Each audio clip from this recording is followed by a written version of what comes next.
Looks like everybody's here, so we can start if we want to.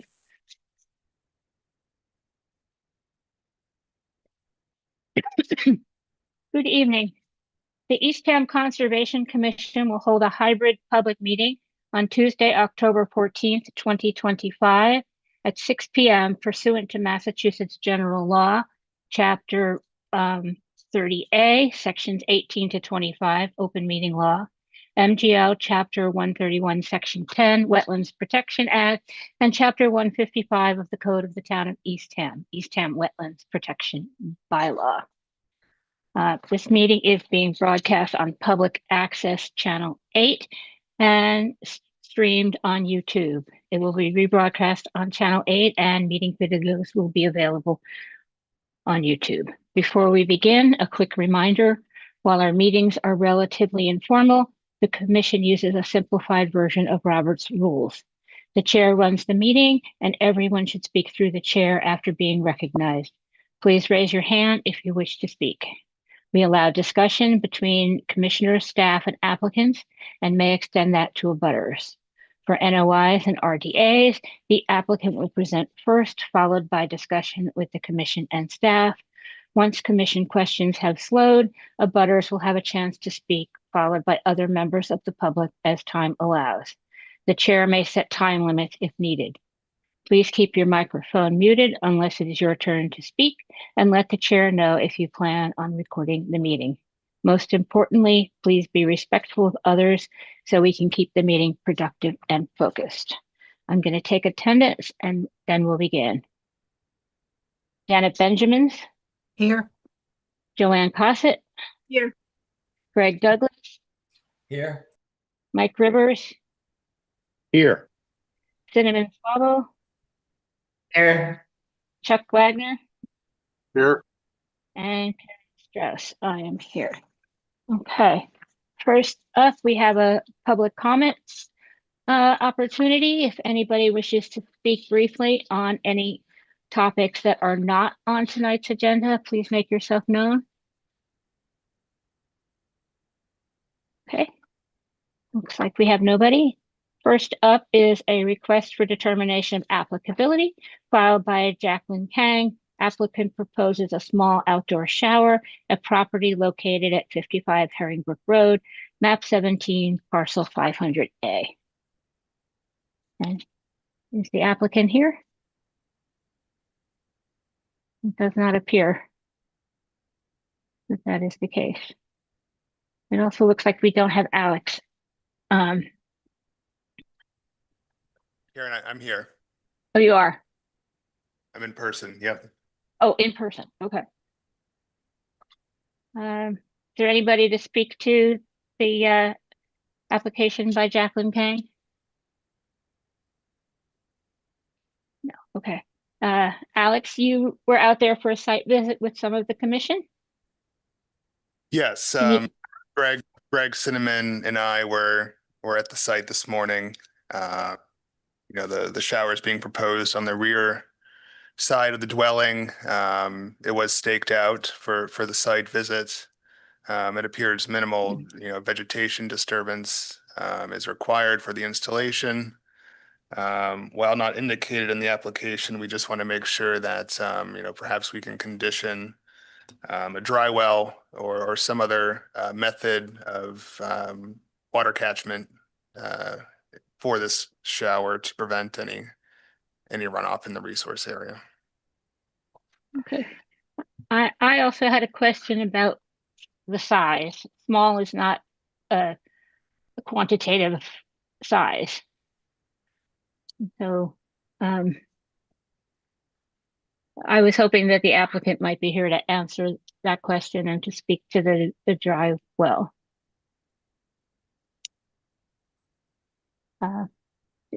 Before anybody else have any questions or concerns on this? Karen, I'll say I agree with you. I think it's perfectly fine to go back to them and ask for those details in a friendly way. So I don't see why we shouldn't do that. Okay. Anybody else? Yeah, this is Greg. I think it was staked out. I don't remember though. It was. There was Yeah. 4 flags on each corner. I'm gonna say generous 5 by 5, maybe. Yeah. Janet, question? Yes, for our records and for the future, shouldn't we know the size, not just say, well, it's approximately this or it's small? And also you mentioned where the water will go. Right. Should we continue this to get the rest of our information? I'd like to do that. It sounds like Joanne would like to Yeah. do that. Okay. This is, yeah. Yep, I agree. Yeah. I- Okay. this is- So if we could have a motion to continue to our next meeting, which is October 28th, so we can get the answers to the size and what drainage, more information on drainage. Move to moved. continue to October 28th so we can get the answers to our questions. And is there a second? Second? Okay. Mike, Yes. Greg, Yes. Cinnamon, Yes. Joanne, Yes. Janet, Yes, Chuck, Yes. and I am a yes. Okay. Next up is a request for determination of applicability filed by John Hurley. Applicant proposes a new septic leaching area at property located at 385 Windjammer Lane, map 19, parcel 065. And is someone here to speak on that? Hi, I'm Eric Mitchell from JC Ellis Design Company, and I'll be representing John Hurley, the owner of 385 Windjammer Road. Okay. So currently, the Hurleys owned the adjacent lot, and the septic system that was existing for the existing dwelling at 85 Windjammer Road crosses the lot line. You can see that in the northwest corner on the plan. So in order to locate the system on the newly created lot, they're proposing to replace the leach field. The leach field lies within the 100-foot buffer zone to land subject to coastal storm flowage. So there's a buffer zone under the Eastham bylaw, not under the Wetlands Protection Act. So this is strictly a bylaw request for determination. Overall, the leach area will be moved further away from that boundary up into the furthest most point we could get it away, up in that northwest corner of the lot. It's currently lawn and some brush. There are a couple small bushes there, and I believe there's a small spruce tree that will be removed for the installation of the SAS. I believe he wants to keep the spruce tree and replant it somewhere adjacent to the proposed leach area, not on top of it, but nearby and further away from the resource areas. Okay. That's a general overview. If you have any questions. What about the other vegetation? Is there any plan to place that? And Yeah, what- it's mostly lawn. That area had been cleared and portions had grown back over the years, but it's to be returned to the condition it's in now. Okay. Any questions from the commission? Oh, okay. So if we could have a motion to approve with special conditions for septic upgrades. So no, moved. no, go ahead. Go ahead, Chuck. Yeah, so moved. And a second, please. Second, Janet, yes. Chuck, Yes. Cinnamon, Yes. Greg, Yes. Joanne, Yes. Mike, Yes. and I'm a yes. Okay, you were approved, sir. Thank you very much. Have a great night, everybody. Okay, next we have a continuation of request for determination of applicability filed by Gail Badukian. Applicant proposes to flush cut 23 invasive Japanese pine trees and planting beach grass at property located at 18 Horton Way, map 07, parcel 493A, and the applicant has requested a continuance until October 28th, 2025. So if somebody could make that motion, please. Move Move to to con- continue until October 28th, 2025. And is there a second? Second, Joanne, Yes. Janet, yes. Mike, Yes. Chuck, Yes. Greg, Yes. Cinnamon, Yes. and I am a yes. Okay, thank you. And thank you everybody tonight for jumping on the motions. I appreciate it. Next up is a plan change filed by Ellen Ridge for SE 19-1858. Applicant proposes to expand the variety of native species from the acceptable plant list at the property located at 150 Crosby Village Road, map 14, parcel 213. And I see Ellen is on the meeting. If you could identify yourself for the record, please. Yes, I'm Ellen Ridge. Okay, and if Could you hear me? yes, do you want to give us a brief overview of your project? Yes. So what I'd like to do, originally the palette for our project was pretty limited. The only trees were red maple, black gum, and eastern white pine. And I'd like to be able, and there were a lot of the white pines, there were 16 altogether. So we put in 6, and it just felt like we were going to end up with sort of a hedge on either side of the lot of white pines. So what we'd prefer to do is to have a little bit more variety of both evergreen and deciduous. So we'd like to add or substitute eastern red cedar, smooth sumac, and pagoda dogwoods. The areas that we need to plant are all around the house, and so some of them are very sunny and dry, some of them are shady, some are moist, and so I tried, instead of just going with a more limited set of plants, to go with a broader set that would hopefully thrive in each of the different areas. So that what I just went through was the trees. In addition, we had a variety of shrubs, swamp azalea, mountain laurel, inkberry, bayberry, and then a couple of non-natives that we actually don't want to do, coast leucotho and a hinoki tree. And what we'd like to do is to add to those bearberry, nannyberry, beach plum, sweet fern, winterberry holly, shadbush or serviceberry, so that there's just a larger variety of plants. In terms of the total number of plants, it would be the same. There would be a substitution of, if it's okay with the commission, of 6 additional trees instead of 12 shrubs. So there would be 78 shrubs and a total of 27 trees to be planted. And in terms of size, the sizes are basically either the same or larger than the sizes that were in the original plan.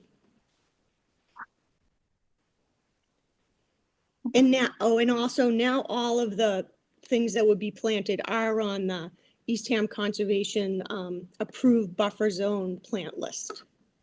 Okay, appreciate that. And I think you have a really nice selection of plants there. Thanks. The only thing I have as not really a question, but more of a comment, I'd like to see when you file for a certificate of compliance that you've marked the plants and that you've given us as built with the plant locations.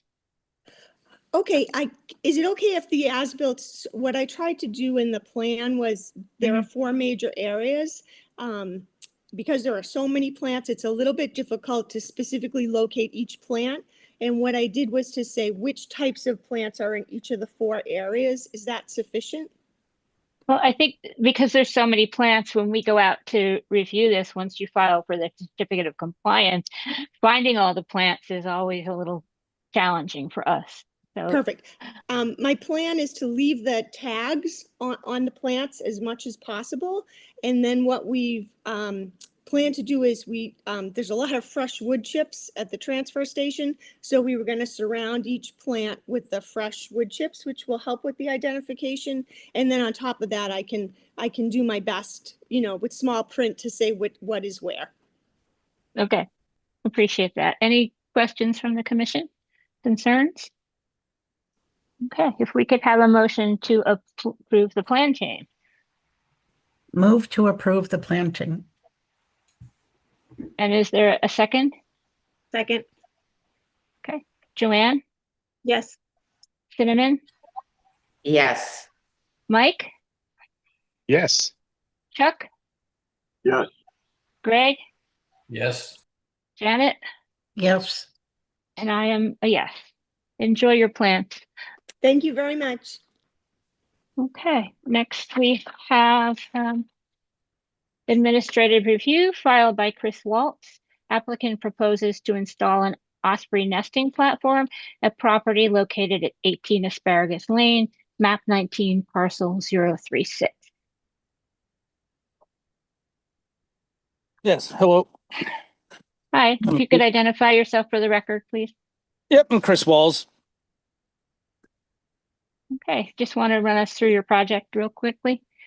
Yes, the property owner was trying to work with Wild Care in an effort to put in a nearby osprey nest for establishing an area that's reachable by ladder to put in orphaned ospreys when they need to be released. The plan that you submitted didn't include construction details or protocol. Right, it was very quick and brief. So it's just a 6x6 pressure treated piece of lumber, 20 feet long, that I put into the ground about 2.5 to 3 feet, depending on the depth of the marsh. And then I sledgehammer anchors into the marsh to then hold the legs in place and keep it from moving. Okay, is this a similar design or the same design that the Eastham Conservation Foundation has been using for their osprey? Yes, very similar, except I'm using dimensional lumber for the main post instead of a locust tree. Okay, and most of the work, any of the cutting will be done outside of the marsh? Yes, everything will be ready to go, and I just piece it together out in the marsh. Okay, and who will do maintenance on this? Would that be you? Yes. Okay, any questions from the, I want to say I appreciate that they're going to put it in. Oh, I did skip over my big question. Where exactly are you putting this osprey pole? So it's out in, I'm having trouble with directionality from there, but it's southwest of the boat meadow landing in the marsh out in front of the property at 18 Asparagus. Okay, that's a velocity zone. So are you putting where on the property? Because there's It's in the marsh itself, out in front of the house. okay, so that okay. This is a velocity zone. So how will you ensure that this won't wind up as debris? Well, I'll be using 5-foot anchors and hammering them in as far as I can. Each of the anchors, if you can see in the image that I added, the legs themselves are pointed. So if they move in any direction, they push deeper into the ground. And then the anchors themselves are in opposite directions. So if it goes in the in one direction, the opposite leg doesn't pull out. I've only ever had one of them washed away, and it wasn't one that I personally installed. I just oversaw it. It was a round telephone pole style post, which you only get 3 legs, but having a 4-sided dimensional lumber, I'm able to get 4 legs with bolts very tight, and I get very little movement out of these poles. Okay, because the other ones that we've permitted have generally been in a AE flood zone rather than a velocity zone. So Okay. I do have some concerns, but I'm gonna open it up to the rest of the commission and I Right. might come back. Mike and those- then Janet. Those ones Yeah, that we do did you- put in, Oh, go ahead. because they were the locust, they were rounded, Mhm. and it made it very difficult. And they weren't straight either, so their weight was off center, and it made it very difficult. So those did move a little bit, but we were able to straighten those back up. Mike, go ahead. This is an area that's different in other areas that I've seen in that there are paths and people walk by this. Are you at all worried about either vandalism or people disturbing the birds? Purposely, it has happened in some locations that I've heard about. Not any of the poles that I've put up. I do try to keep it on the property, but far enough from anywhere that people might walk. But then again, people will walk just about anywhere if they think they want to get somewhere. It's far enough away from beach sitting and using the beach, I think, that the birds won't be deterred from the people being there. But then again, it's up to the birds to decide whether or not a site is useful. I've seen some poles that have gone empty for 15 to 20 years before they're used because population density needs to increase. And one thing we are seeing is that more osprey are moving farther into outer Cape than they have in previous years.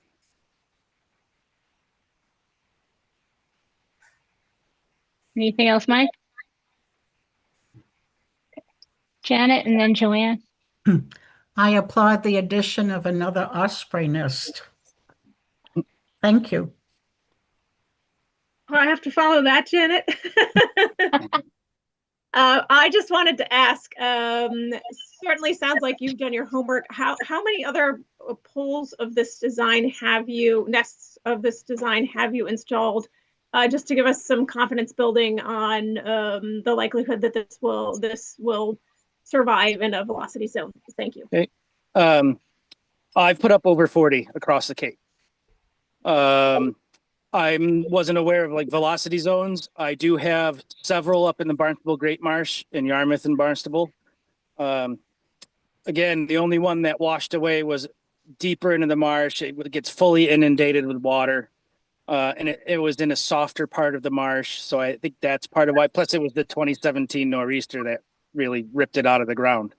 Yeah, I think that's just helpful to know if one pole out of 40 has had a problem. I'm more confident that it's responsible to give this one a try in the velocity zone. So I appreciate that. Thank you. Yep, you're welcome. Okay. Any questions? Alex, anything from you? I'll just note that it appears the poll that ECF put in, I believe that was last year, does appear to be holding up pretty well. So I know it's a good design that the applicant is using. I certainly understand the concern about the velocity flood zone. Perhaps we can condition annual monitoring of the osprey poll, and if any maintenance is needed, to keep the conservation department updated on that.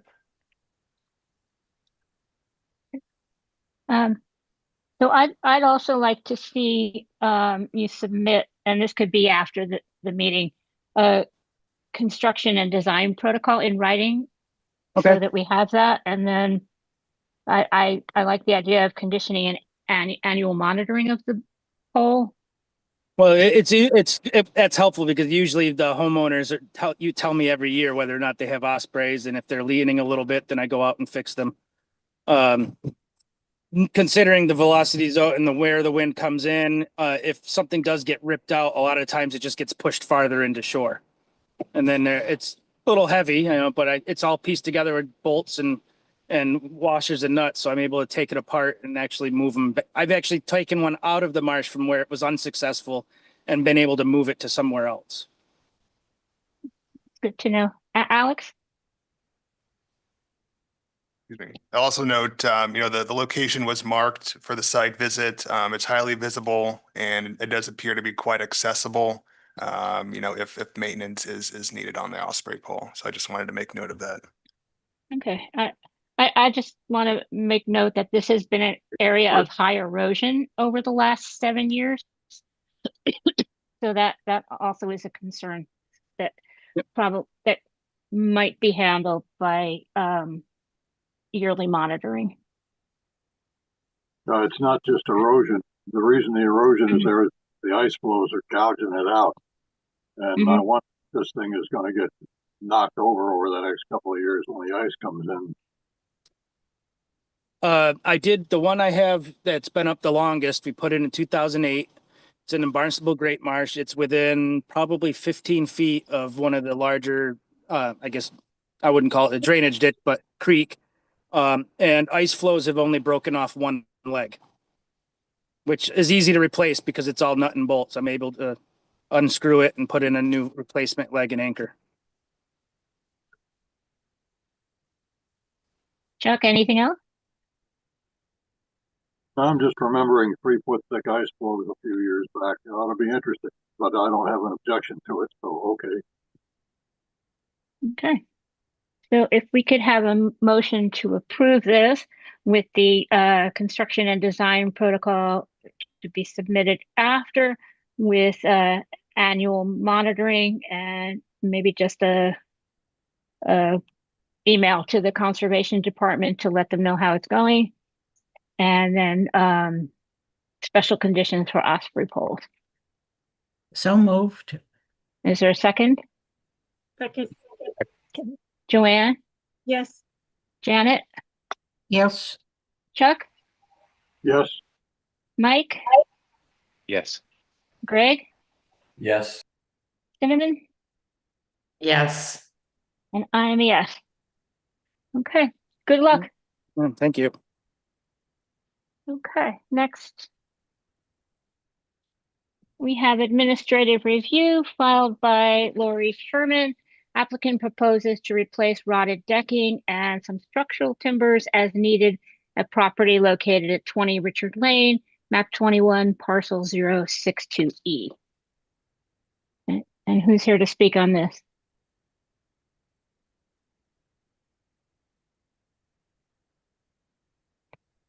Alex?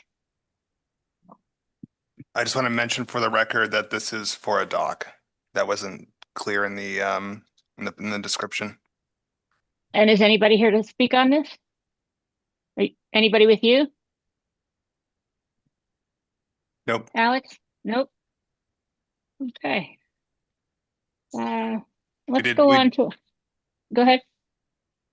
We did visit the property for a site visit this morning. I know there was some clarification that was needed as to whether or not this project would entail the replacement of more than 50% of the dock.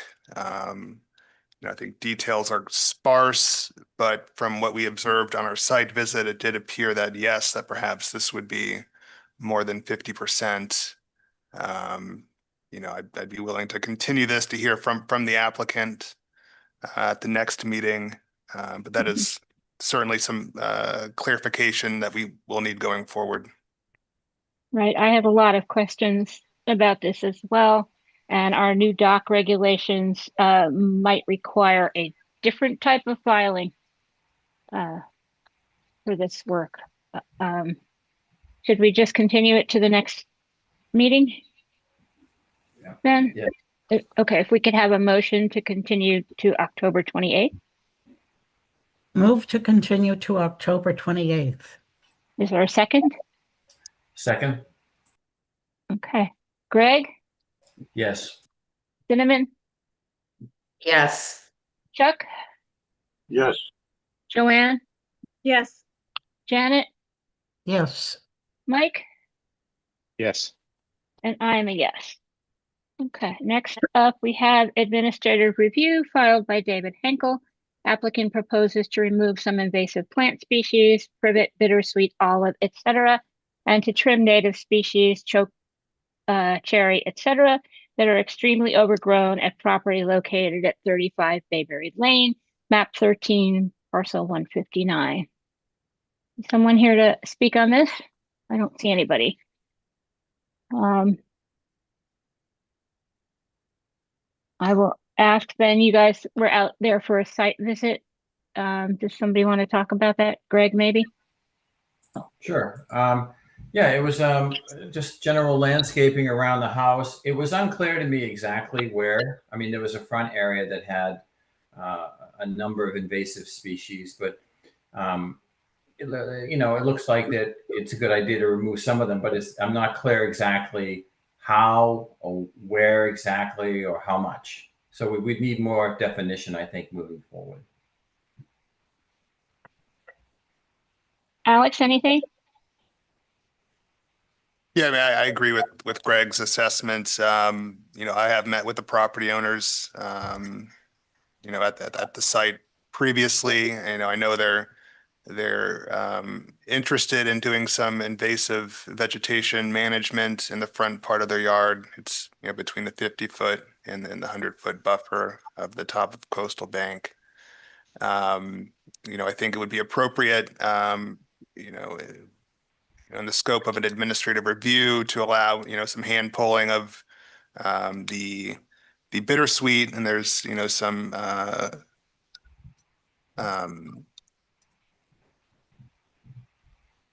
honeysuckle underneath there's a choke cherry in the front yard. Again, that wasn't flagged for the site visit, so I think we'd want to certainly iron out those details before issuing the permit. So I would be open to, or I could make the recommendation to continue this to the next meeting. Okay, any other comments before Cinnamon? You were at the site visit. Anything you want to add? Okay. Joanne? For expeditious purposes, I think unless we're talking about using herbicides of some sort, this might be something that Alex could work out with the property owner if they're sticking to the plants listed on the filing.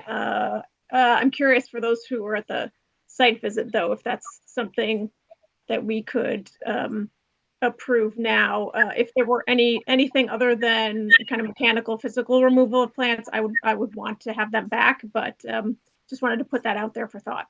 Thanks. Greg, Cinnamon, any thoughts on that? I think if they weren't using pesticides, because that was one of our concerns, was if they do use them, they need to be using someone who's certified in that area. But if they're not using pesticides and they work with Alex, I wouldn't have no problem with that. They let them know what they're going to take out. Yeah, I actually have questions for them, though. Okay. I'd like to get more a sense of what they're doing. You may remember we permitted them to replant a whole lot of stuff after the fire on their property, and it seems from what they've given us in the filing that there's a big area that they want to work in and not a lot of real specificity. Right. Janet? I would like more details also about how they're removing it, how they plan to, and also a little more detail on the plants and where they'd place them and how the native species are going to be trimmed. I think Alex suggested trimming along the walkway, but not anywhere else. So I'd like an answer to that.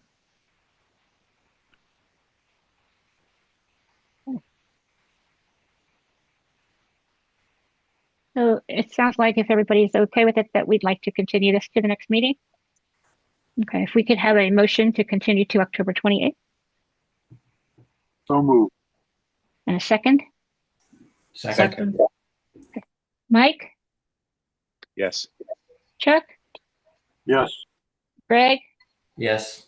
Joanne? Yes. Cinnamon? Yes. Janet? Yes. And I am a yes. Okay, next we have the minutes for September 9th, 2025. Anybody have any comments, corrections that they didn't send to Amy? Okay, if we could have a motion to approve the September 9th, 2025 minutes. Move to approve the September 9th, 2025 minutes. And is there a second? Second? Greg, Yes. Joanne, Yes. Cinnamon, Yes. Janet, Yes. Chuck, Yes, Mike, Yes. and I'm a yes. Okay, and then any new violation discussion, Alex? Alex left the room momentarily. Alex? Alex, there are any questions?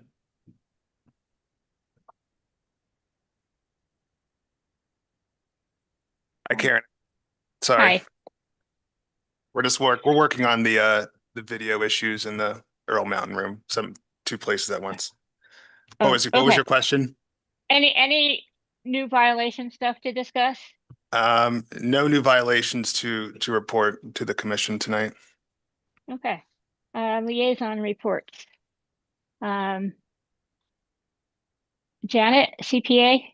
Yes, we met on October 1st, and we had a presentation about proposed wastewater sewage that the town is thinking about, and what they would like to ask us to contribute. And they were asking for between 600,000 and 700,000 for 6 years, beginning in 2027, that the CPA would contribute to that project. There were no projects that have been submitted yet for us to approve, no minutes, no more recent information. That's it. Okay. Can I ask, the wastewater that is from the open space? Under what category are they asking for that? I think housing.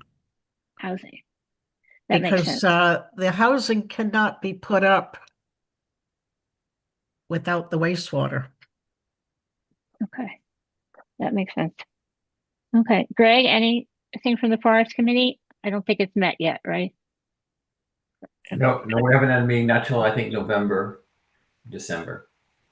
Okay, and then the Open Space Committee is actually meeting tomorrow at 2:30.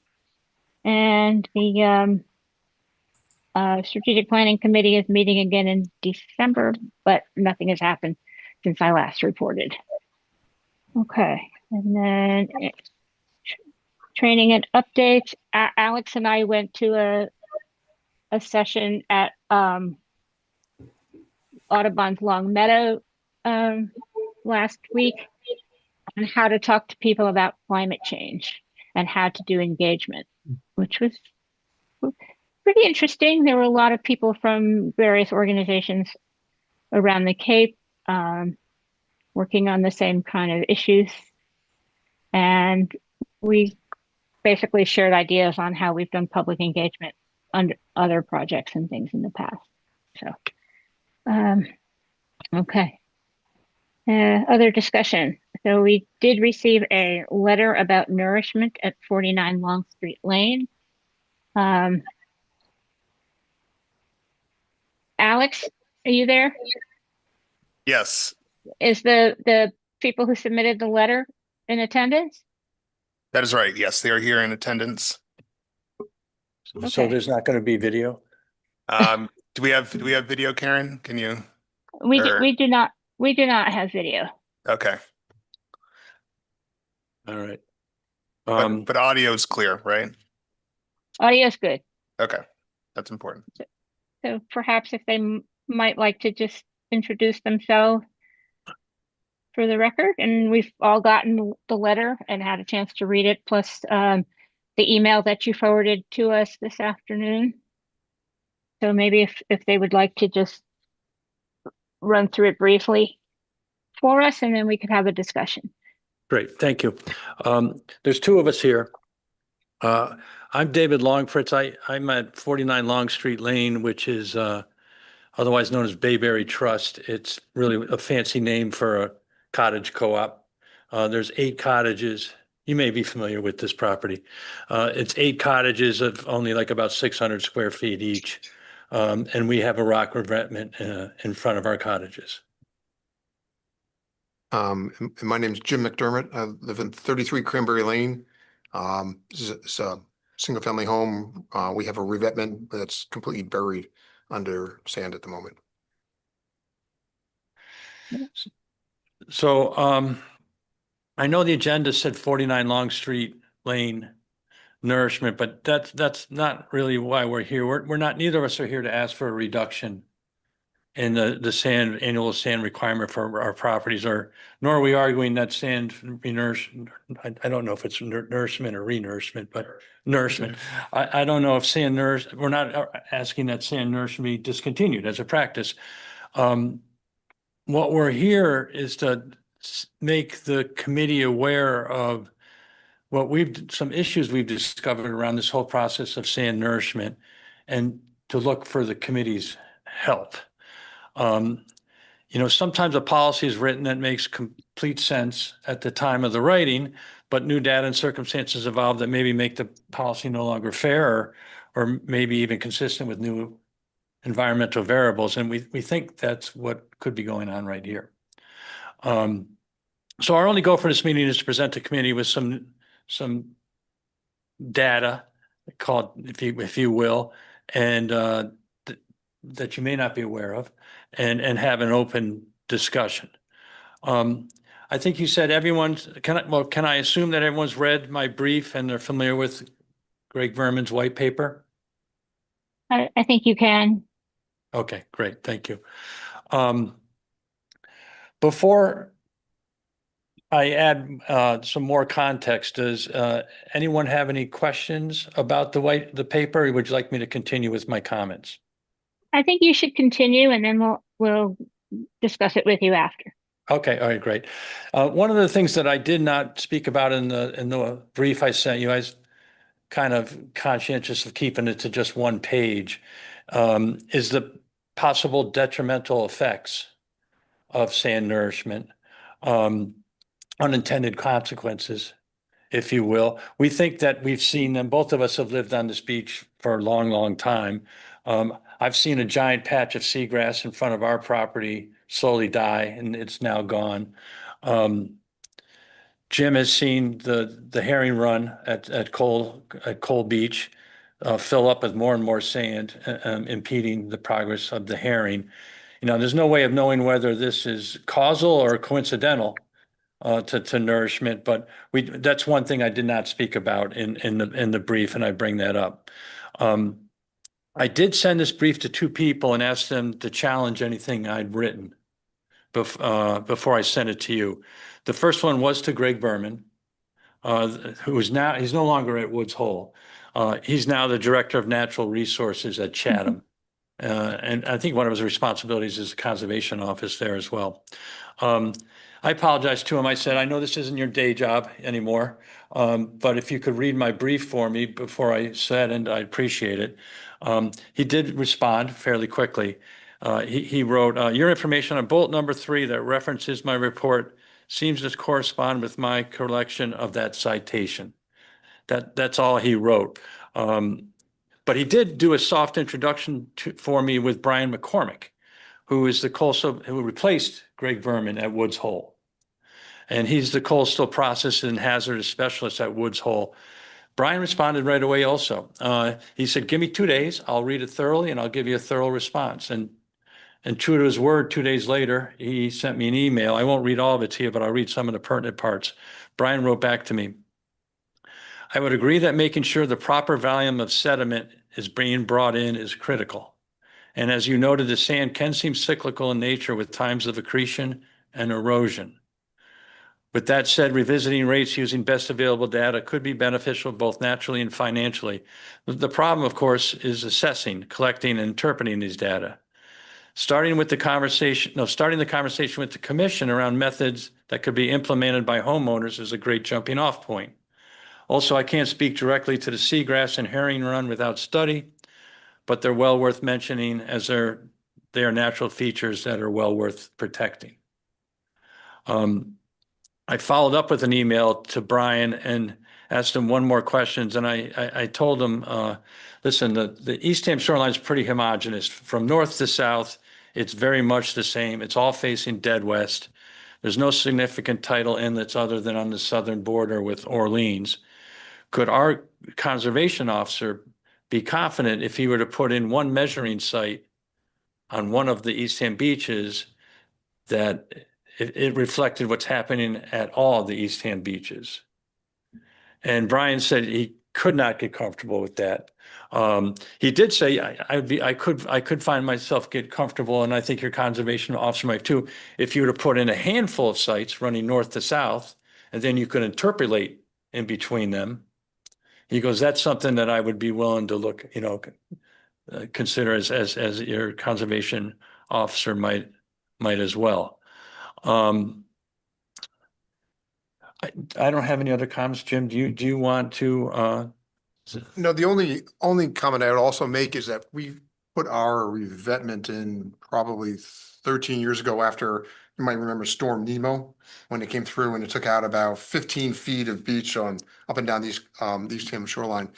And with the town's help, we put the rocks in and we've been nourishing it every year, which we think has been very, very helpful to maintaining it. What we've been finding over the years, though, is that the sand is not moving away. And now we're starting to build, in essence, another bank in front of our revetment, which is starting to cause problems, we think, with some of the flow of the bay waters, especially in different tides. And part of what we're just looking for is to revisit a little bit of this. The amount of nourishment we are putting in was dictated 15 years ago. And we're just wondering if there's a way to think that so that make sure we're making the right decision. That it's actually best for the town, best for the bank, best for the neighbors, that we're not overwhelming either the seagrass, the herring run, or any other beaches accidentally. And I think that's what we're looking for, is just an assessment of how the beaches are being built, how the tides are flowing, and if there's anything that can be done to think about the amount of sand that we and some of our neighbors might be putting in. Some might be too much and some might be too little. I think that there could be some win-wins also. Right now, no one's, I'll come back to the cost of this, and no one's really monitoring this. The vendors that we use, the contractors, they've doubled the prices in 4 years.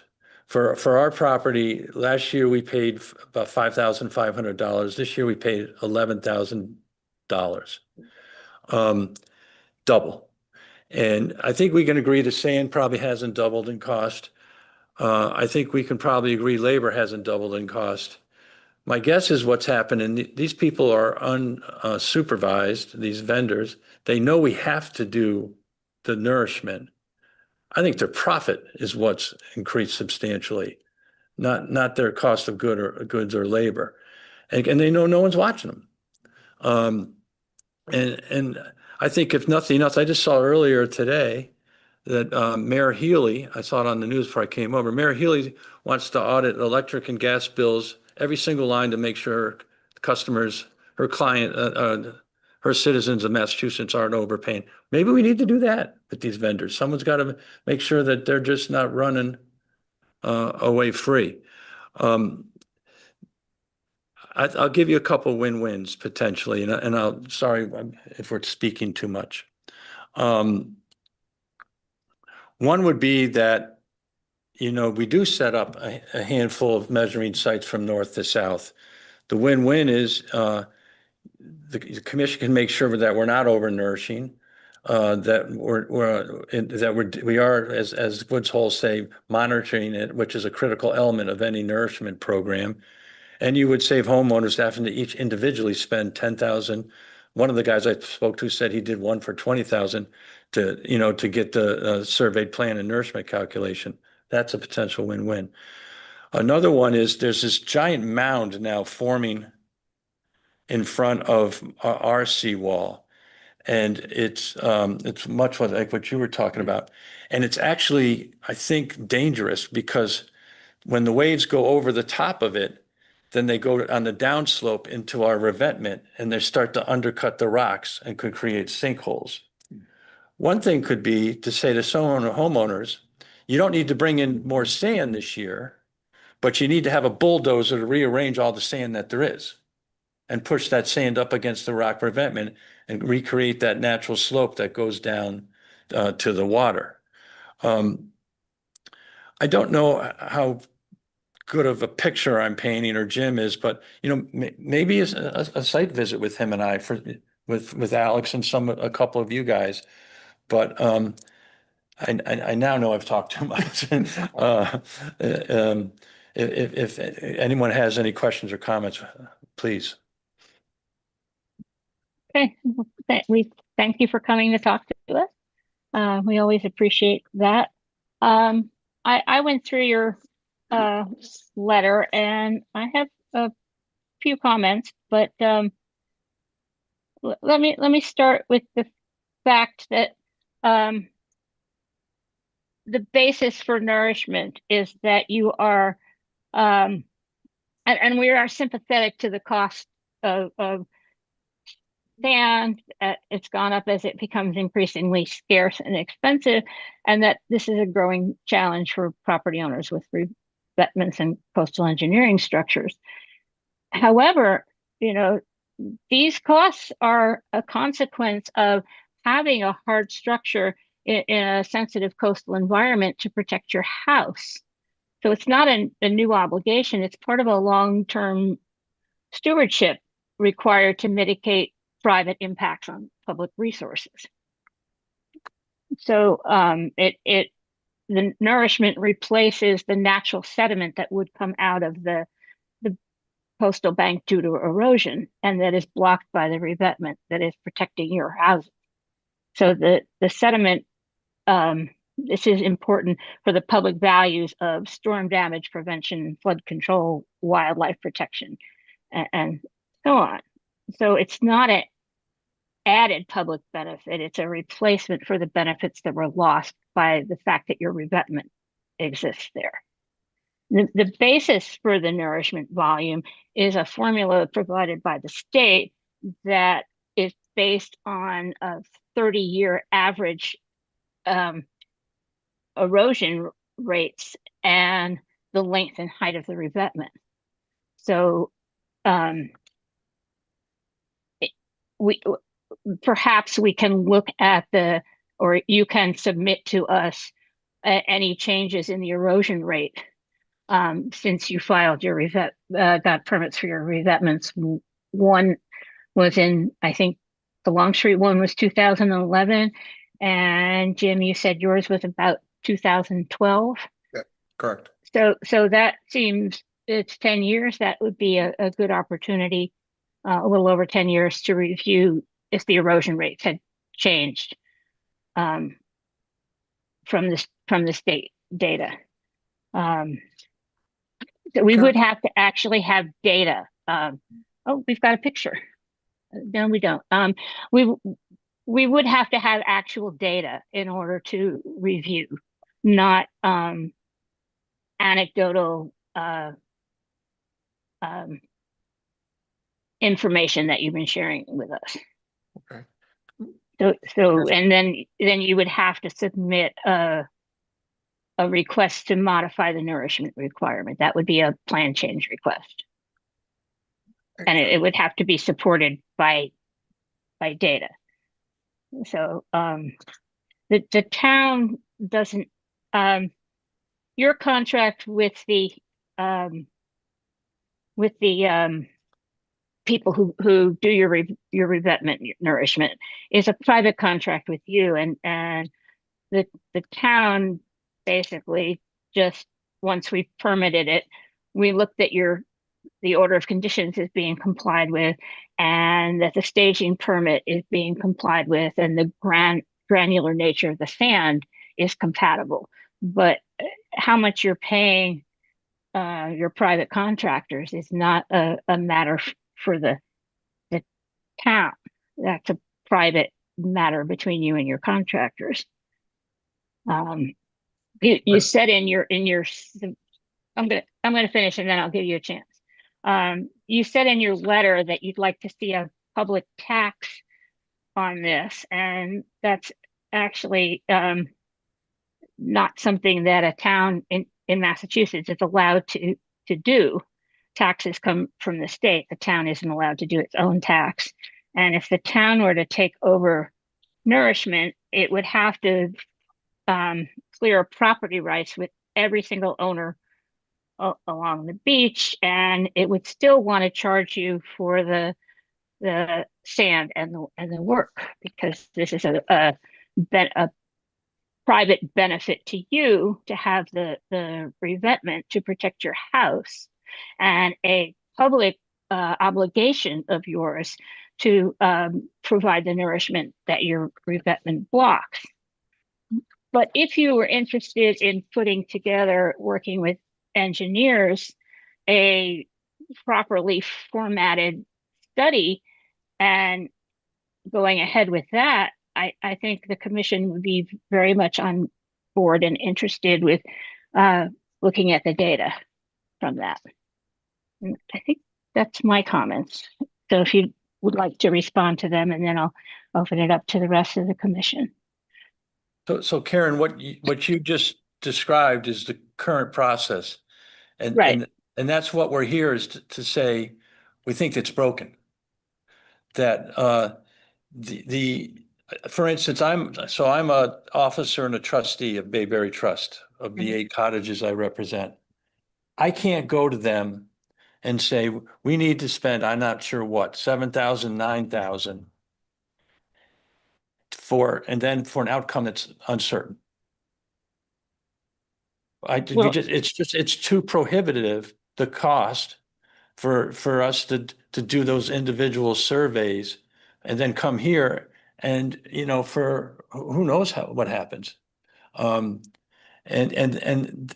just these escalating again, because no one's watching these people that provide the sand. No one's watching these people that are doing the surveys, and it's not a competitive environment. They can do whatever they want price wise with us. Mm-hmm. And not to be unsympathetic here, but what does that have to do with the commission? This is private work you're taking on to meet an obligation that you undertook when you permitted the revetment. Well, I don't know if it's something, we should be having this conversation with the commission, or we should be having it with the selectmen. The select board doesn't have jurisdiction over nourishment and revetments. That's us, or the state. And the state set the formula that determines the quantity of nourishment. So if you wanted to come back with, if there were revised figures in terms of what the erosion rate was, and we did change the amount of nourishment for a couple of revetments fairly recently. They came to us with a properly formatted application, and we reviewed it and did make changes. But your options are kind of limited. You can come back to us with data, and we haven't actually seen data in your letter. We've seen your observations, which I'm not dismissing, but in order for us to take action, we need real data. And if the other option, of course, is if you don't want to pay for the revetment, is to permit a removal of it. And can you kind of see that none of these choices are real good? I understand that, but we are constrained as well by needing to have real data in order to make any changes. And you, as the property owner, is responsible for bringing us a request with the information and the quantitative and qualitative data that we need to evaluate it and make a decision. Karen, is the erosion rate consistent along the whole beach in Eastham? Or is it No. really localized to the property itself? It's the topography is different along the shoreline and in the water, the erosion rates change. There's very much a different erosion rate in some parts along the bay than from others. And there's also in some places, there's groins which change how the sand sediment is transported. So it's not a monolithic, everybody has the same erosion and the same accretion and depletion. Okay, because that was my real question was if we're over nourishing parts of the property, are we causing other downstream problems that by changing the current? That was, I have no knowledge of this, the way that the water flows or the impact of the waves. But I was wondering if we actually have too much sand in one spot, does that cause a detriment further down? And that would require a slightly broader view than one homeowner versus several. Yeah, but the way it works is that there are cycles, and sometimes you accrete a lot of sand, and sometimes you deplete a lot of sand, and sometimes where you accrete shifts and where you deplete shifts, and in essence, it's supposed to balance out itself. Okay. Over time. The revetments kind of impede that because it changes the rate at which the sediment is distributed out into the environment. It generally comes out slower from a natural escarpment than it does from a pile in front of rocks. But yeah. So some other people have their hands raised. Yeah, I will get to them. I see them. Oh, okay. We're gonna go to Janet first. I just have a short comment. It was my understanding from your letter that you think the select board makes the rules and regulations and that we enforce them. That's not the case. We make the rules and regulations and also work to make sure they're upheld. Thank you. Thanks. I got that from AI, so maybe AI is not always right. Chuck? Yep. You gentlemen got a pencil and paper there? Yes. Okay, I'm going to give you, this may take a little bit of time, but I'm going to give you the titles and some reference information for 3 papers you ought to take a look at. It'll help you out with understanding this stuff. The first one was done by the Woods Hole Sea Grant Program. And the name of the paper, this is one word, Longshore Sediment Transport, Cape Cod, Massachusetts. Yeah, thanks, Chuck. Brian sent me that paper from Woods Hole. Now, do you have the Center of Coastal Studies Provincetown's assessment of the century scale sediment budget for Eastham and Wellfleet coasts of Cape Cod Bay? I don't have that one. Okay. You want me to run through that slower? No, because I can get all these from Brian, or else I can Google them also. No, just yeah, you can find the Eastham sediment study on the town website. No. And there's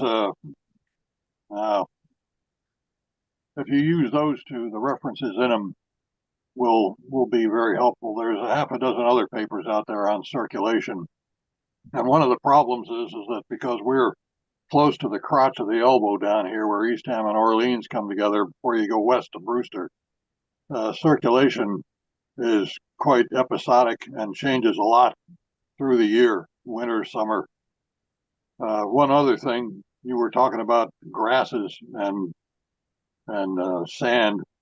It depends on the specific kind of grass that you're talking about, but generally speaking, when we look at salt marshes, and there are little patches of salt marsh along the edge of the coast, one of the things that helps preserve a salt marsh with rising sea level is gradual low-level sediment deposition that helps them keep up with sea level rise.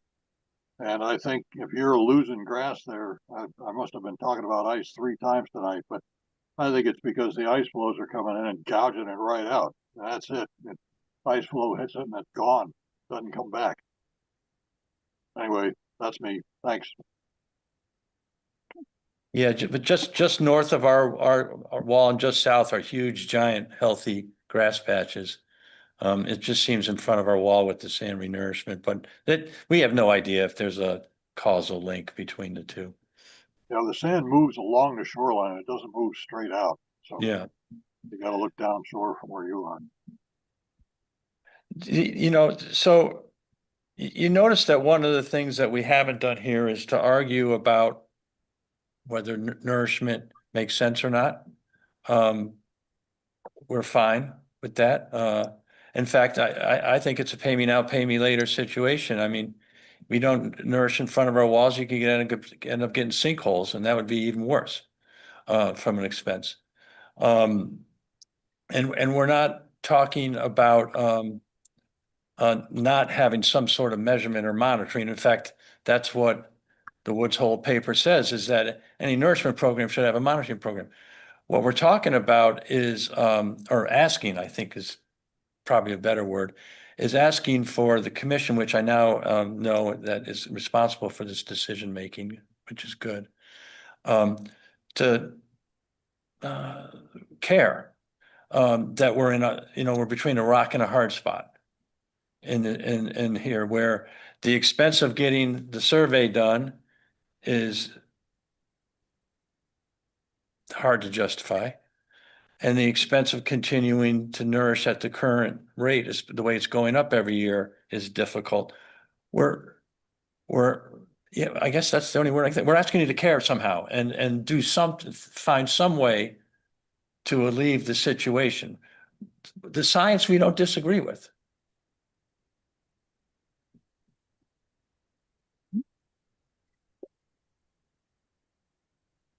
I think it's certainly the commission feels sympathetic and cares that you are experiencing this, but we are also constrained by the procedures and laws and so on that we have to follow in order to permit these things and make changes.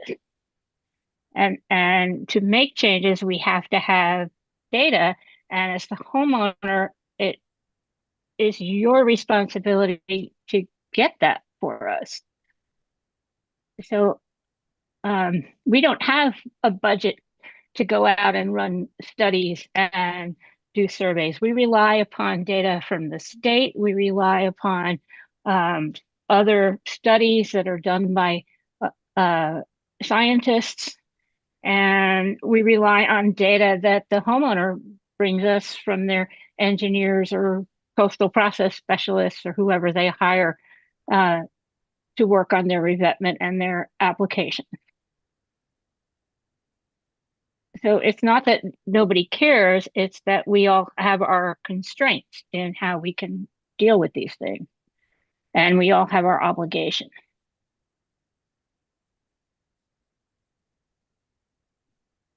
So I don't know what else to tell you. Hillary?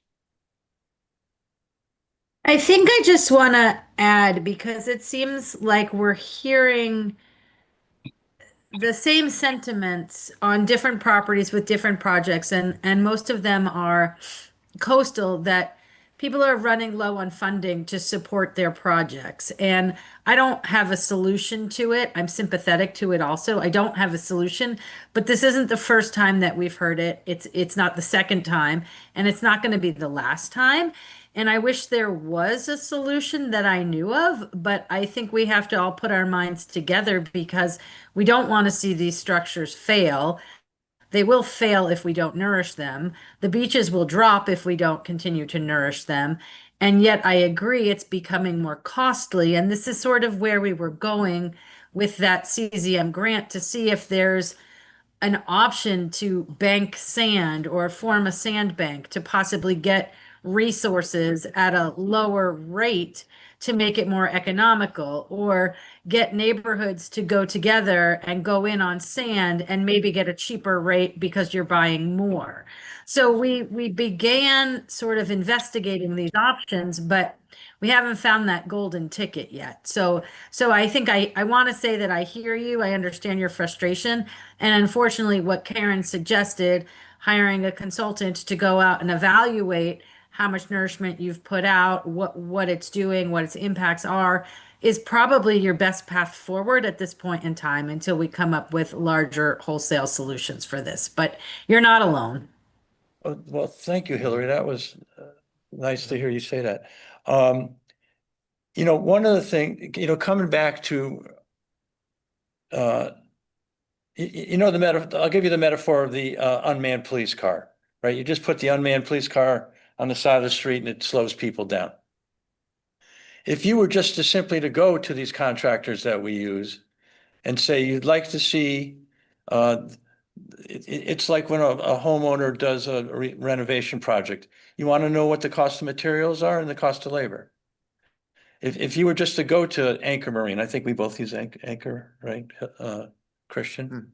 And say, the town's interested in seeing your cost of materials and your cost of labor, because we're getting concerned about what our citizens are having to pay for. We want them to continue to nourish, but we're getting concerned about what they're having to pay. And we have hard evidence, I can give you every one of our invoices, that the cost has doubled in the last 4 years. And we need to find a way to tame this. If you were just to do that, it could make a difference. The problem is we don't have any jurisdiction to do that. I don't think you have to. I think you just have to say we care, and we want to protect our town and make sure our citizens and you know and get them out of this spiral that of expense, massive expense increases they're in. I don't think it's you need to overthink that. I think you just need to do it, to care. I'm not saying that in a negative way. I'm sorry. I understand, but there's Yeah. a difference between caring about your predicament and having the authority to do anything about it. And we don't have jurisdiction to go to private contractors and say, hey, you're charging too much. It's not within the realm of what we are legally authorized to do. Your relationship with a contractor is a private matter, and it's not a matter that would be the case if we could walk away from them. We can't, and they know that. See, it's being mandated by you that we have to hire them. We must hire them. There's no choice, and they know that. So, yeah, it would be just between us and them if we had the right to say, you know what, we're not going to do it this year because your price is too high. We don't have that right because of your requirements. So, yeah, you do.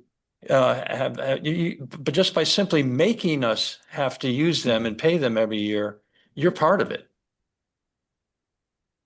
Yes, but we do not have the legal authority to go and talk to them. The contract is not between them and us, it's between them and you, and it's outside of the purview of our jurisdiction. I come back to Maura Healy. The contract from the electrical service companies, electric and gas, are between them and the customer. Maura Healy says, I want to see you to justify your expenses that you're charging my citizens. Well, the state, that's different because the state also regulates rates and has oversight of the electric companies. We don't have oversight of the contractors who work in town, except to look at their qualifications.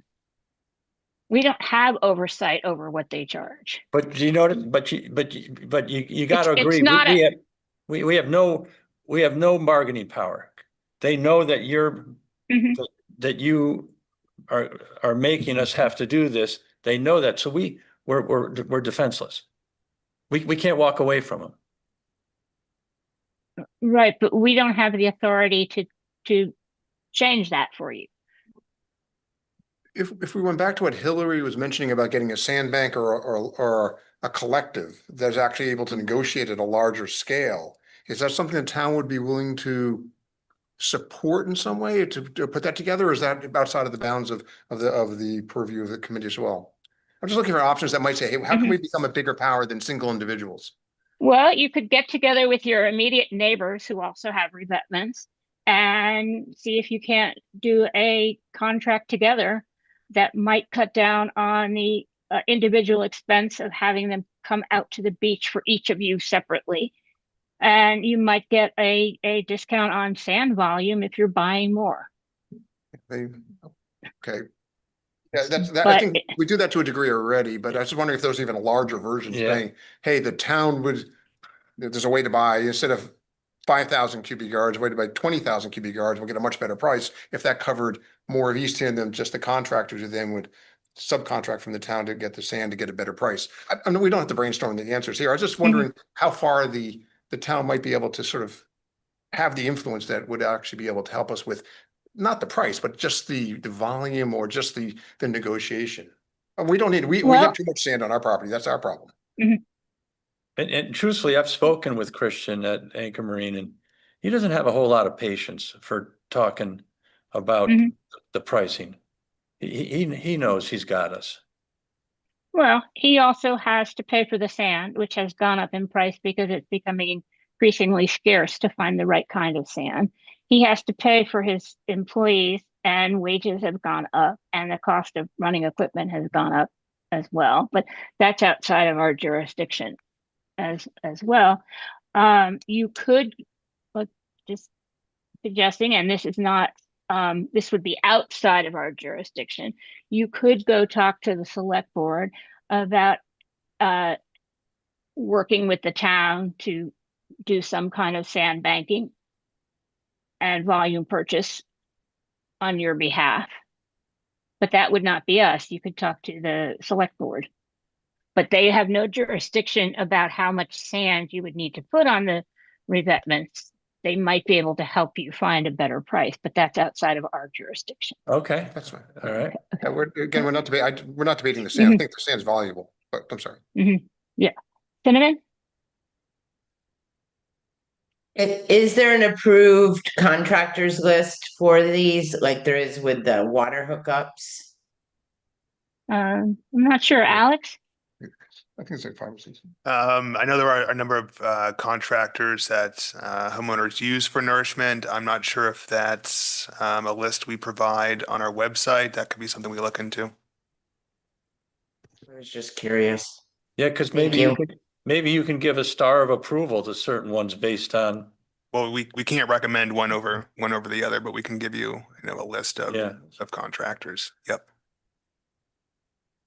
As a free market, they can then compete on price if they want the larger business. Yeah, that's I think that's what we're looking for. Is there a way for us to think about options here that would allow not just us, but clearly a lot of our other neighbors?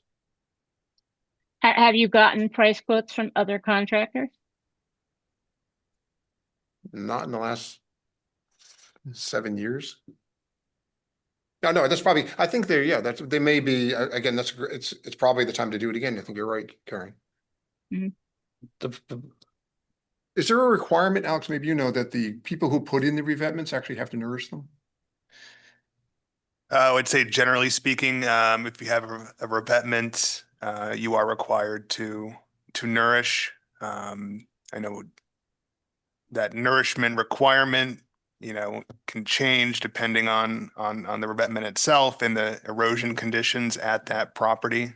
But yes, if you have a revetment, They're actually required. I was just wondering if the contractor is required to nourish his own revetments or her own revetments. Is there a link between installation and annual maintenance? No, you're free to hire whoever you want as long as it's a qualified contractor. Yeah, because we're the same as you. Anchor did our wall. Yeah, I think I thought it was. Yeah, that's why we were using them. Yeah. Okay, so it's not a requirement or an obligation. I think that's actually good information for us. We thought it was the opposite.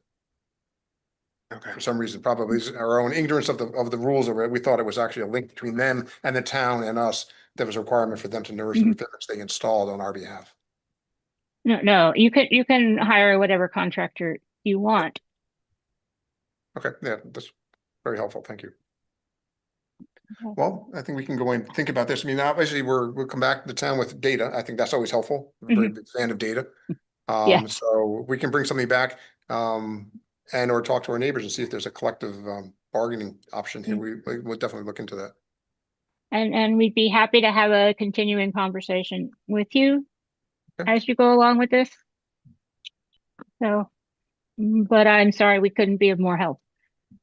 I guess I just one last question. It's not for this commission, maybe for Alex. What happens when the Cape runs out, when the sand pits run out? Because it seems like they're going further afield. Do we actually run out of sand, which sounds completely bizarre on Cape Cod to run out of sand, but they're running out of sand that they can actually put on our beach? Is that? Yeah, is I mean, that I likely? know compatible sand is becoming, a more scarce resource. What happened? I'm not sure, what that looks like. Or when that might happen? Yes. We're creating sinkholes in the middle of the Cape by taking all the sand out of the certain areas. I know it happened in Eastham, right? Or it means they closed the sand pits. Yeah. I just wondering how far afield we'll start to go to get sand, but then that's a question for a different day. Yeah. Okay. Anything else from anybody? Okay. Thank you so much for coming to discuss this with us. Thank you very much. Thank you. Okay. Next we have on our agenda is DOER's Small Clean Energy Project Siting and Permitting Draft Regulations. I don't know if you guys have taken a moment to read those. They have an open comment period until October 17th. And I thought maybe we might like to make some comments. We have some notes. Is this something that's been shared in the past that can be reshared? The document was shared with your packet. Okay, and I've lost my notes. Hold on a second.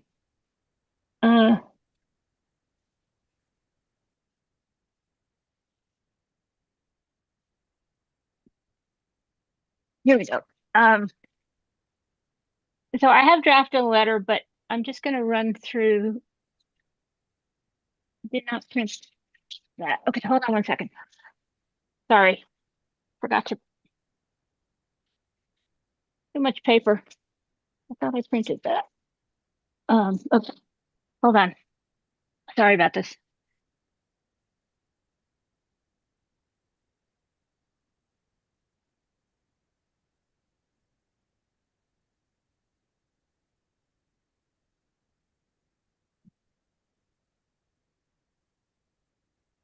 Okay. So the problem I found with this document, and this is a set of regulations to determine where small energy projects can be sited. That means solar under 25 kilowatts and small, perhaps batteries, like energy storage options like batteries like Provincetown has, and so on. And it changes the way things are permitted. Normally, when a project comes in, it goes through all the necessary boards, conservation and planning, and so on. And we each issue a permit, and each part of it can be appealed separately. So in the guise of trying to speed up permitting, the state wants to combine that all into a single permit. All of the boards would hear whatever part of it, but it would be a single permit, and each component would not be appealable separately. And instead of appealing it to, in our case, to the DEP and Superior Court, it would go straight to get appealed by the state EFSB agency. And there is no guarantee in the proposed regulations that they would then apply our local bylaws and regulations when they look at the appeal. It would be a de novo appeal, so they would start from scratch. It also limits the permitting time to 12 months. which I had an issue with because at the end of 12 months, it would either get permitted or go to EFSB to be permitted, which would again take away our home rule options to ensure that local considerations are part of this. Now it leaves room for people applying for permits to kind of game the timeline because they can extend it out through requests for continuations and so on. And we've seen how sometimes what seems like something we could permit gets pushed out months and months and months through continuations. So I have an issue with that. And the permitting and some of the local meetings on this would be run by the applicant and not by the town or the local regulatory boards. There's no actual formal standing for municipalities to participate in the appeals process. They haven't yet issued guidelines defining site suitability criteria, and then highly suitable sites that they would determine can be exempt from any kind of mitigation.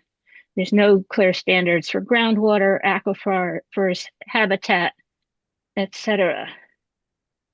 So I have issues with that, and I had a bunch of recommendations on this, that they should affirm enforceability of local bylaws, require local standards in de novo review, clarify that incomplete filings are not eligible for appeal, restore public meeting leadership to permitting authorities, extend timelines for ecological review, publish and vet site suitability criteria, and preserve judicial appeal rights under local wetlands bylaws.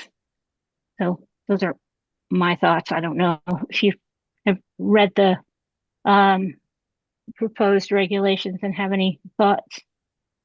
And if you'd be interested in sending a letter from the commission to make these points as part of the public comments process.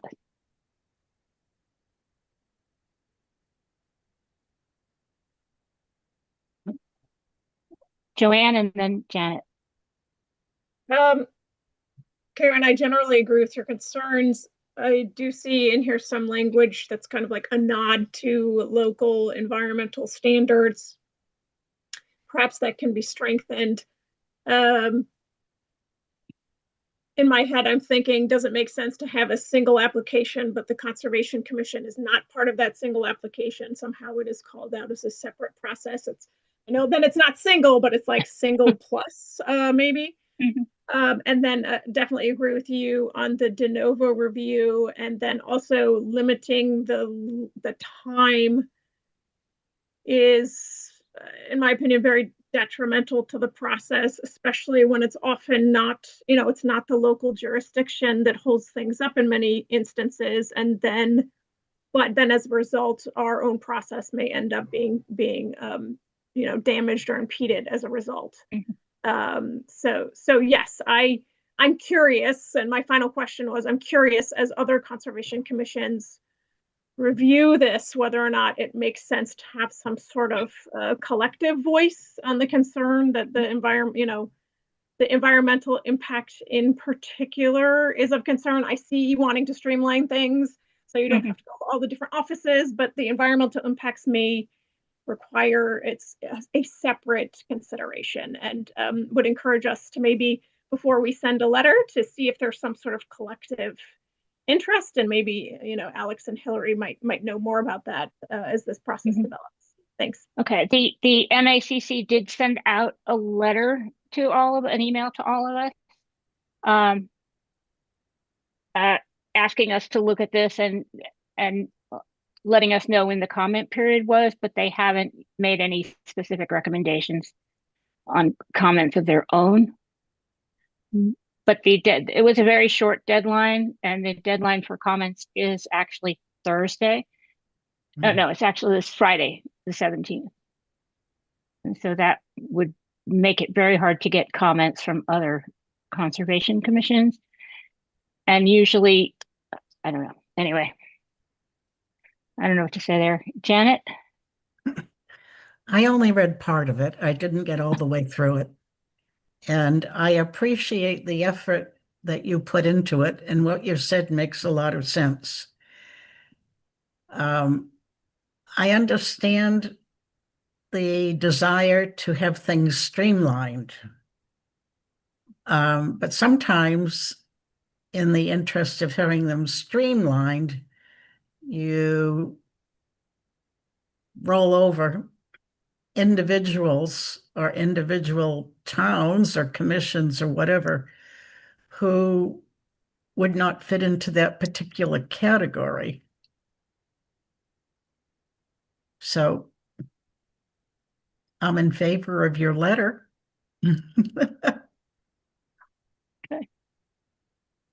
Anybody else? I'll just second what Janet said. Our own experience with the Wetlands Protected Act shows that the one size fits all that the state takes doesn't suit us well very often. Mm-hmm. Well, the other thing that I didn't mention, and then I'll go to you, Hillary, is that also that by taking the appeals away from the DEP, they're giving the appeals process to somebody who does not have a depth of wetlands and scientific knowledge either. They're giving it to an administrative agency. Go ahead, Hillary. I was just going to say, we also find that they don't understand our local conditions as well as we do, or what's going on the ground here. And we've seen this recently with the Mass Leads Act, where we have permits that are open, that should be expiring, that are now extended for 2 years on environmentally sensitive lots where regulations have changed. And we could have had a better impact for our environment. And now our hands are tied because the state put this extension in. So taking away our authority and jurisdiction makes it really difficult to protect the things that we're charged with caring about also. They did it in the Mass Ready Act too, which has not yet been passed. They took away home rule jurisdiction from conservation commissions in multi-town projects and in culvert permitting. So it seems to be a trend that anytime they want to speed up permitting, they remove local oversight. But do you want to send a letter as a commission to point these things out? And would you trust me to write it on the points we've discussed? I do.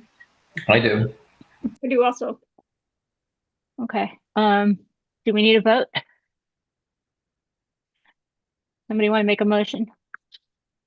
I move to permit Karen to put together a letter and send it out that would come from the Eastham Conservation Commission. Okay, is there a second? Second? Okay, Joanne? Yes. Chuck? Yes. Mike? Yes. Greg? Yes. Cinnamon? Yes. Janet? Yes. And I am a yes. Okay, and that seems to be the end of our agenda, unless there are any other topics that anybody wishes to discuss. Mr. Kang? I apologize to the commission for attending the meeting late, but I was hoping that it'd be kind enough to go over the first item on the agenda regarding the request for determination for 55 Herringbrook. Okay, I think we could do that. We did vote to continue it to the next meeting, but I think as you're here, we can take a look at it. This is a request for determination of applicability filed by Jacqueline Kang. Applicant proposes a small, the shower. Proposes a outdoor shower located at property at 55 Herringbrook Road, map 17, parcel 500A. And I think our concerns were, what was the size of the shower and what are your plans for drainage?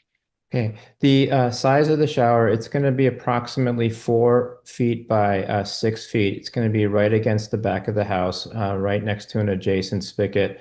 It's going to be made of cedar wood, approximately 6 feet on the side and 4 feet on the side facing west towards the marsh.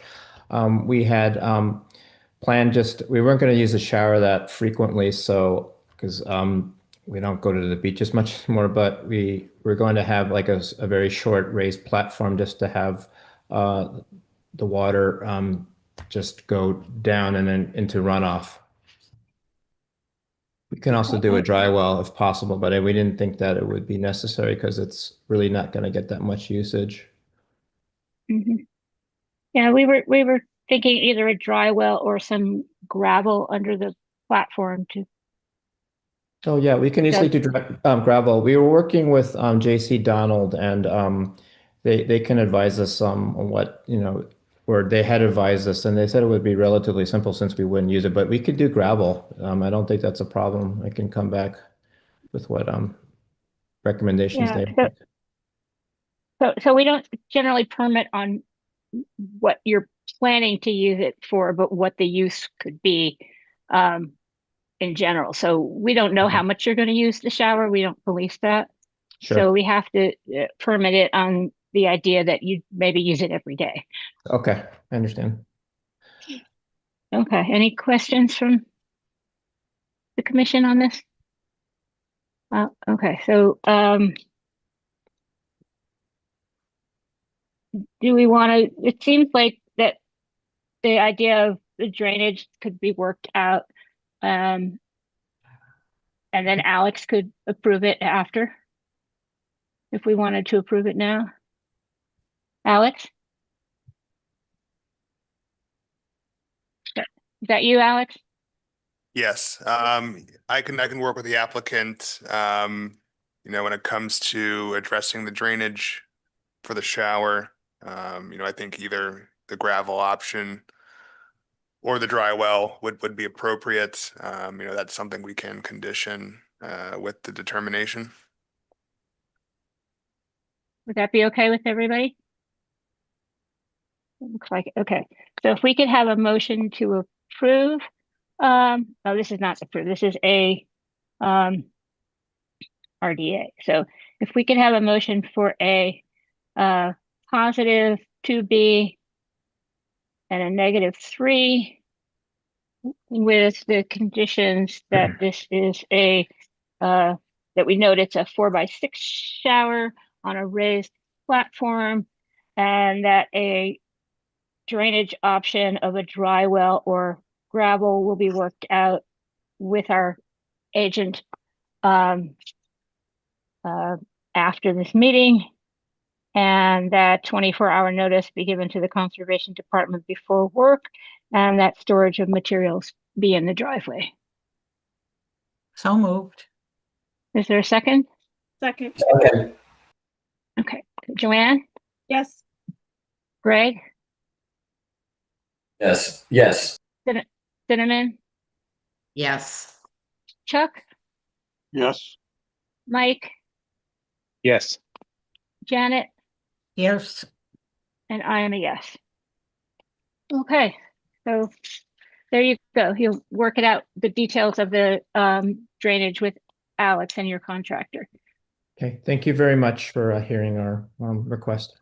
Appreciate it. Yeah, okay. Okay, have a good night. You too. Okay. Alex, your hand is still up. You have something? Okay. I do not. Thank you. Oh, we can see you again. Hi. Been off and on. Hi. Okay, just in time for us to finish. Anything anybody else wants to say tonight before we adjourn? Okay, thanks for your work. If we could have Hillary? I'm sorry.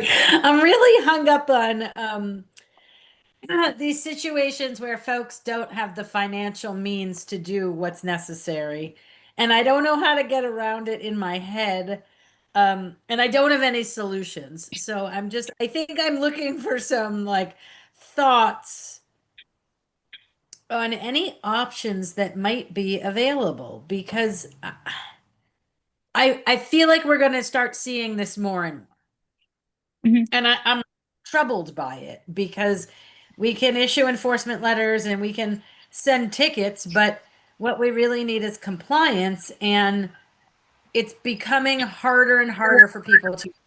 So I know it's late. I don't need answers or solutions or tricks tonight, but if we can just think about it, maybe all of our brains together can come up with something. Well, Greg, you wanted to say something? One option I think that people have is like other groups in towns. They form an organization to solve the problem. An independent organization of homeowners, for example, it could be the Eastham Beachfront Owners Association, and they could then form like a coalition to go out and buy sand, and they would get a better price. I mean, that would work if they could get everybody on board. There's hundreds, I'm sure, of properties that dump sand or should dump sand.